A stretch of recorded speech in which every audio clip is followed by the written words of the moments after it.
Во Северна Митровица, српското население на протест пред канцелариите на Европската Унија и на EULEX изрази незадоволство од постапките на Приштина, а псењата минатата недела и зголемените даноци. Пред граѓаните кои носеа транспаренти "Сакаме мир, не војни", не ги изгладнувате нашите деца и ЕУ отвори ги очите, се обрати Горан Ракик, еден од 4 градоначалници на српските општини на Косово кои си дадоа оставка. Денеска закажавме собранија на сите 4 општини на северот и ние, градоначалниците, поднесовме оставки. И од денес, администрацијата на локалната самоуправа од северот веќе не постои во приштинскиот систем.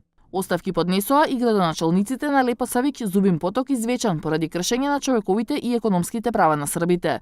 Во солидарност со работа престанаа и вработените во судот во Северна Митровица, зашто ги информирале шефовите на меѓународните мисии и влијателните амбасади.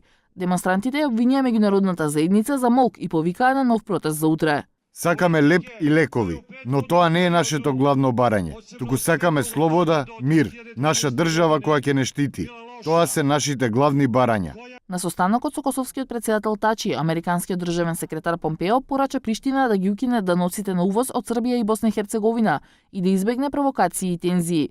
Косовскиот премиер Харадинеј го зголеми данокот за 100% со барање Србија да го признае Косово. Помпео повика Приштина да искористи можноста за историски договор за нормализација на односите во рамките на бриселскиот диалог. Истовремено со протестите на северот на Косово, КФОР одржува вежба која не е воена, туку со цел да биде повидлив.